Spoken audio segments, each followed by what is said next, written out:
Hello, dear friends. Welcome to this program, Our Moments with God, where I try to share with you my simple and humble reflections in an informal way on the daily Mass readings, with the hope that this will help you and me in our spiritual journey, in our search for the divine, and eventually to establish a relationship or even friendship with God. And if you like to subscribe to this channel, you may please go to the end of the video, and when you find my picture there, you may please click on that and you will find an option to subscribe. You may do that. And if you like the video, you may please also share it with others and also make your comments at the bottom to give me a feedback about how you like these videos. Thank you.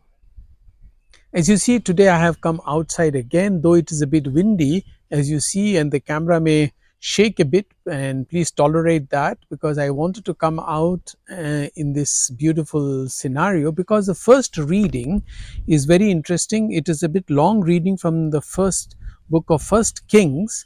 I won't read the whole chapter or reading, but I'll just tell you in short that a man called Naboth had a vineyard adjacent to King Ahab of Samaria's his palace.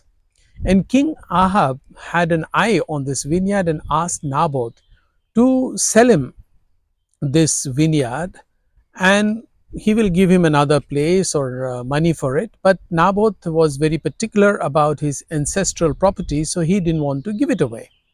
So Ahab was very sad, and he went and would not eat and was upset. So his wife came along and asked him, "Hello, what's wrong with you? Why are you so sad?" And he told her the story that Naboth is refusing to give me his vineyard. So she, of course, being the wife of the king, queen, and she said, "I will set him right.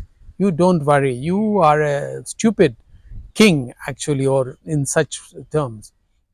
And then she organized a very nasty way of getting rid of Naboth altogether, and got him killed, so that her husband Ahab could possess the vineyard. And that happened. You see, a king, honest man, but was influenced by his wife. It could be also the other way around. It is not that it's because she's a woman she did that, or he is a man who did not do this. No, it is that when we want to do something good, then evil comes in the way. First of all, Ahab himself was a king, and he had lots of land, I'm sure. Like David had a whole harem of queens, and still he had his eye on that Uriah's wife who was taking bath, you remember, and then he committed adultery with her, etc. Similarly, Ahab wants to acquire a little vineyard even though he has plenty of it. This is called covetousness. We have enough of our own, but we still have our eyes on somebody else's property, somebody else's things, and because we like it, we want to acquire that even if we don't need it. Lot of things as well we buy. We see something nice in the market, we don't need it, but because it is nice, it has come in the new in the market, so we want to buy. And that's why businesses are flourishing, because, for example, mobile phones are functioning well, but the companies will bring about a new model with just a little change, so that people are attracted to buy, and they will discard their old phones and buy a new one. This is called being greedy for more things. Even what we have, we are not satisfied. Okay, that is the natural greediness in men, or covetousness. When the things do not belong to us, we want to covet it. That is again wrong. But what happens even worse is that when we cannot get the thing, we employ all kinds of tricks and sometimes evil ways, unlawful ways to acquire that thing that does not belong to us, like this Jezebel. Jezebel is the wife of King Ahab.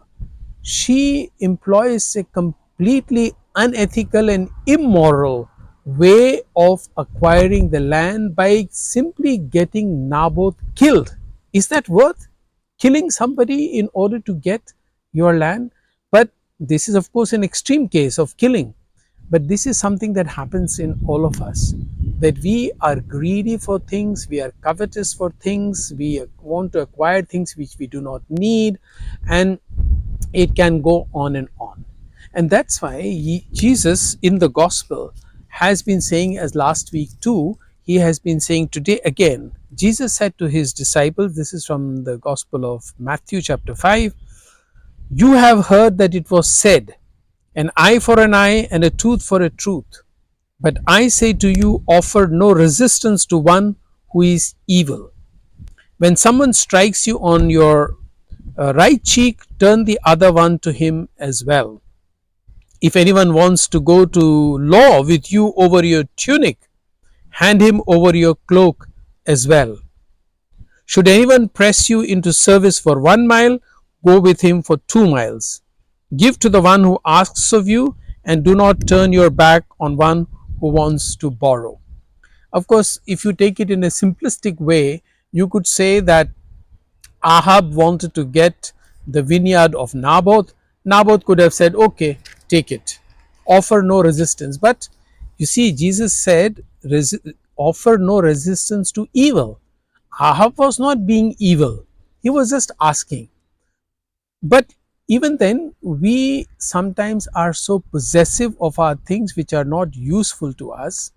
What Jesus is saying is offering a new way of being, new way of existence. This is the meaning of, I have come not to abolish the law but to fulfill the law.